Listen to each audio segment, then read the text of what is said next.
सौम्या जी, ये बताइए कि रवि यादव के आज पुलिस मुठभेड़ में मार गिराया है, क्या आप लोगों को पता है या? नहीं सर, हमको कुछ नहीं पता है। हमको प्रशासन की तरफ से कुछ नहीं बताया गया है। और जब बताया नहीं गया था, हमको जो भी पता चला है वो मीडिया के थ्रू पता चल रहा है। अब है कि नहीं है सच्चाई हमको नहीं मालूम। अगर हमको दिखाएंगे तभी हम मानेंगे, अगर वो बोलते भी हैं तब भी नहीं मानेंगे।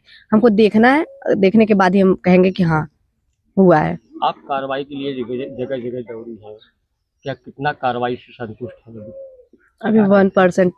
अगर मीडिया की बातें सच है तो कहेंगे 1%, नहीं तो अगर देखने के बाद पता चलता कि नहीं हुआ है तब तो कहेंगे 0%। 23-24 दिन निकल गए, उसके बाद रवि यादव की ये पुलिस एनकाउंटर में उनकी मौत हुई है, उनको मारा गया है। ये कैसे संभव हो पाया? क्योंकि 24 दिन बाद जानकारी ये भी आ रही है कि आप लखनऊ गई, डीजीपी से मिली, पूर्व मुख्यमंत्री से मिली। क्या कुछ पूरा 24 घंटे की कहानी है जो आप लखनऊ पहुंची? सर ये कहानी देखिए सर बहुत लंबी है, क्योंकि हमको प्रशासन कहीं जाने भी नहीं दे रही थी। हमने बहुत मुश्किल से यहाँ से, घर से लगभग रात में 3 बजे निकली हूँ यहाँ से।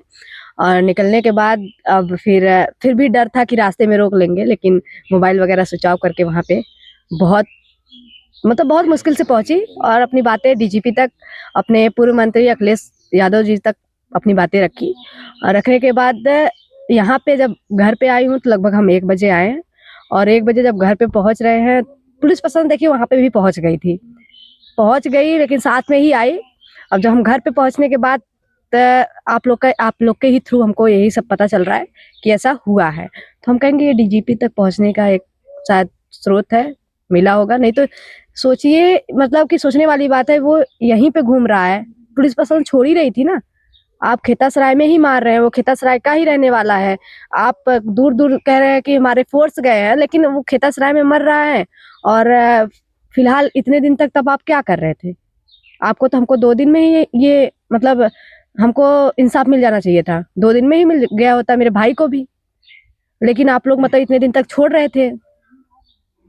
अब और दूसरी बात ये है कि ओम प्रकाश राजभर जो है, उनकी बातें सुन के क्या पता आप ऐसा किए हैं। अब हम नहीं बता सकते क्यों ऐसा हुआ है, लेकिन अगर ऐसा हुआ है तो हम जब तक देखेंगे नहीं और हमको जब तक पुलिस प्रशासन कहेगी नहीं तब तक हम नहीं जानते कि हुआ है कि नहीं हुआ है। मान लीजिए रवि यादव को पुलिस एनकाउंटर मारा गया है, कितना संतुष्ट हैं? आपको कुछ न्याय की उम्मीद जो थी आपको कितनी जगी है?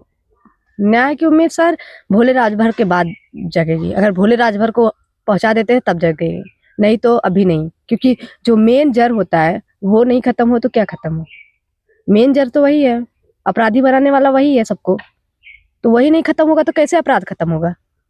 तो बस अगर हमको न्याय मिलेगा तो भोले राजभर के मृत्यु से ही मिलेगा, नहीं तो नहीं मिलेगा। डीजीपी साहब ने क्या भरोसा दिया था, क्या बात हुई डीजीपी साहब से? उन्होंने कहा कि जैसे कि हमने अपनी सारी बातें रखी और ये लोग के बारे में सब कुछ बताया कि इतने इतने अपराध कर चुके हैं, लेकिन ये लोग का कुछ हुआ नहीं है। तो उन्होंने कहा कि अब नहीं बचेंगे। उन्होंने ये वर्ड यूज किया और बोला हमको कि अब नहीं बचेंगे, लेकिन उनके ये वर्ड से ही मुझे वो साहस मिला कि हो सकता है कि अब ना बचे। तो बस अब वहां तक बातें रखे, अगर फिर भी अगर ये भोले राजभर वगैरह, प्रदीप बिंद और सोले राजभर ये लोग बचते हैं, तब तो समझेंगे कि प्रशासन खेल खेल रही है हमारे साथ। आपके और आपके परिवार के सुरक्षा के लिए जो फोर्स यहाँ पहले तैनात की गई थी, जब से आप डीजीपी साहब से मिल के वापस आई हुई हैं, हम लोग देख रहे हैं यहाँ से फोर्स हटा दी गई है। क्या आप सुरक्षा की जरूरत नहीं समझ रही है पुलिस की? आपने मना किया हुआ है पुलिस को? देखिए सर, हमने पुलिस को ना मना किया है, और जरूरत हमको अगर वो रहेंगे फिर भी मार देंगे, ना ही रहेंगे फिर भी मार देंगे। मतलब आपको जान का खतरा अभी इन लोगों से बना हुआ है? जान का खतरा आपको देख ही रहा है, इस तरह बना हुआ है कि कभी भी जब वो सोचिए यही घूम रहा है, यही हमारे खेतासराय में घूम रहा है, अपराधी को नहीं पकड़ा जा रहा है, तो भोले राजभर भी तो यही घूम रहा होगा। आपको डीजीपी तक पहुंचाने और पूर्व मुख्यमंत्री अखिलेश यादव तक पहुंचाने में आपके समाज के लोगों का क्या योगदान रहा?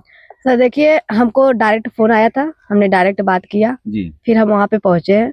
और पहुंचने का सबसे बड़ा स्रोत कि हम जिसके ऊपर विश्वास किए कि हमको ये पहुंचवा देंगे, जी जी वो इंसान हमारे साथ खड़े थे। जी जी। बस क्योंकि वो इंसान को मतलब एक बार हमको वो मना भी किए कि ऐसा, लेकिन हम कहे कि एक बार आप मतलब ये रिस्क ले लीजिए, हमको पहुंचा दीजिए। क्योंकि वो इंसान हमको 5वीं बार ये बुलाए हैं और बार बार मना करना नहीं ठीक है, क्योंकि जो बुला रहा है अगर हम उनके तक नहीं पहुंचे तो ठीक नहीं है ये ना। सौम्या, जिस तरह से 25 में एनकाउंटर होता है रवि यादव का, और इतने दिन रवि यादव यहीं पे था, आपको भी लग रहा है, जी। क्या लगता है कौन लोग हो सकते हैं जो उसे शरण दिए रहे होंगे, और आखिर पुलिस अभी तक उसे क्यों नहीं पकड़ पा रही थी? सत्ता के लोग, और कौन हो सकता है? यहाँ के जो बड़े बड़े लोग हैं वही लोग देंगे, और कौन देगा? गरीब तो नहीं देने जाएगा। गरीब देगा तो क्या वो चाहेगा 2 रोटी उसका जो खा रहा है वो चला जाए? क्योंकि गरीब को तुरंत पकड़ती है ना पुलिस, बड़े लोगों को नहीं पकड़ती है, तो बड़े लोगों के साथ ही रहेगा ना वो। कल तुम अखिलेश यादव से मिलती हो और आज रवि यादव का एनकाउंटर हो जाता है। सर, हम उनके हाथ में, अखिलेश सर के हाथ में नहीं है। उन्होंने एक साहस हमको दिया कि हम रहेंगे, वो अपने सत्ता के साथ नहीं रहेंगे, उनका ये सपा का नाम नहीं रहेगा। वो कहे हैं कि हम इस तरह रहेंगे, इंसानियत के नाते रहेंगे, अपराधी खत्म होने चाहिए, तुम खड़ी रहना, लेकिन तुम मत हार मानना। उन्होंने वो साहस दिया, उसके लिए उन्होंने बुलाया, और जहां तक उन्होंने कहा कि अगर हमको जहां तक बात हम पहुंचा सकते हैं वहां तक हम पहुंचाएंगे। वो कह रहे थे हम प्रेस कॉन्फ्रेंस तक करेंगे और वहां तक बात पहुंचाएंगे, लोकसभा तक, विधानसभा तक, जहां तक हम बात अपनी पहुंचा सकते हैं वहां तक हम आप तुम्हारी बात वहां तक पहुंचाएंगे। क्या लगता है भोले राजभर और प्रदीप बिंद भी यहीं कहीं छिपे हो सकते हैं? हाँ, इसका छिपे ही है। जब ये रवि यादव यहीं पे घूम रहा है, आप लोग छोड़े थे, वो तो डीजीपी के पास जाने के बाद ये सब हुआ है। हमको जहां तक लगता है डीजीपी के जाने के बाद हुआ है, या फिर ओम प्रकाश राजभर जैसा बोला था वैसा किया जा रहा है, क्योंकि भाई मंत्री है वो, उसका तो सुना ही जाएगा ना। जो दो लोग बचे हैं, इनके ऊपर किसका हाथ है जो बच रहे हैं? इनके ऊपर देखिए, सबसे बड़े सत्ता के लोग हैं और प्रशासन का भी हाथ है, दोनों तरफ से मतलब लगे हुए हैं बचाने के लिए। हम बस ये कहेंगे, अगर आज आप लोग, चाहे सत्ता हो चाहे यहाँ के प्रशासन है, अगर आज ये लोग को नहीं हटाएंगे तो कल रोज गरीब मरता ही रहेगा, तिल तिल के गरीब मरता रहेगा। और जब जड़ नहीं खत्म होगा तो समझ लीजिए कि गरीब को मतलब बस वोट देने के टाइम सब याद करते हैं, उसके बाद भूल जाते हैं, यही हाल होगा। क्या मांग करोगी प्रशासन से? अभी 2 आरोपी फरार हैं। 2 कहाँ, 5 आरोपी, अभी 5 2 के नामजद 5 जो हैं, प्रदीप बिंद और नामजद सब इनामिया, है। जो दोनों फरार हैं, उनके लिए मैं बात कर रहा हूँ। क्या मांग करोगी उनके लिए प्रशासन से?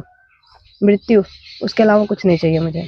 और वो चीज आप ही लोग दे सकते हैं, क्योंकि ऐसे अपराधी जो, मतलब कि सोचिए, जब जिस टाइम मेरे पापा और भाई को मारा गया था 45 लोग मारे थे, 45 लोग को अपराधी बनाने वाला कौन था? भोले राजभर था ना। तो वो पता नहीं कितने घरों के बच्चों को अपराधी बनाएगा। तो जब अपराध के जड़ को नहीं समाप्त किया जाएगा तो क्या समाप्त करेंगे आप? तो अपराध के जड़ को समाप्त करें, उसके बाद जो गरीब घर के लोग अपराधी बनते वो नहीं बनेंगे।